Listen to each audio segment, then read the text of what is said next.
ये बकरी एक प्रेजेंट हुई है। इसके 5 दिन पहले इसने बच्चा दिया और बच्चा देने के बाद इसका जो थन है वो बहुत ज़्यादा सख्त हो गया। तो ये आप मैं हाथ लगा के इसको देख रहा हूँ तो ये बहुत ज़्यादा ना हार्ड है, पत्थर हुआ पड़ा है। टेक्निकल लैंग्वेज में हम इसको कहते हैं फाइब्रोसिस। इस जानवर को फाइब्रोसिस हो गई है। इसका जो इलाज है वो हमने एक इंजेक्शन बनाया है ट्राई आयोडाइड। तो ये हम लगाएंगे इसको और उम्मीद है कि ये इंशाल्लाह इससे इसकी जो फाइब्रोसिस है, हार्डनेस है, ये ठीक हो जाएगी।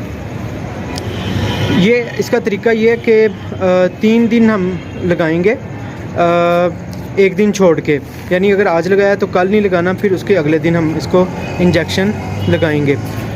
तो उम्मीद है कि ये 3 इंजेक्शन लगाने से इसकी जो फाइब्रोसिस है वो बिल्कुल ठीक हो जाएगी। इसकी फाइब्रोसिस की जो ग्रेडिंग अगर हम करें तो ये 3rd ग्रेड की फाइब्रोसिस है। फाइब्रोसिस जो है ना ये कोई इतनी जल्दी ठीक नहीं होती। फाइब्रोसिस के लिए हमें बड़े जतन करने पड़ते हैं। तो ये जो टीका है ये मेरे पास अवेलेबल है।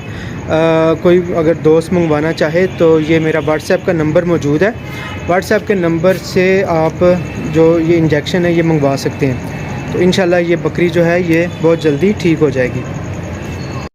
जी, ये ट्राई आयोडाइड इंजेक्शन है जो खुद तैयार किया है। इसको बकरी को इसकी डोज़ लगेगी तकरीबन 5 ml। बड़े जानवर को हम 10 ml के करीब लगाते हैं जिसको फाइब्रोसिस और नाड़ पड़ी हो। तो बकरी में चूँकि प्रॉब्लम इसमें ज़्यादा है तो इसमें हम लगाएंगे कोई 5 ml के करीब, और ये टोटल 15 ml लगेगा और ये 6 दिनों के अंदर लगेगा। तो इंशाल्लाह ये जानवर ठीक हो जाएगा। तो जब ये जानवर ठीक होगा तो उसके बाद भी मैं जो वीडियो है इसको अपलोड करूँगा।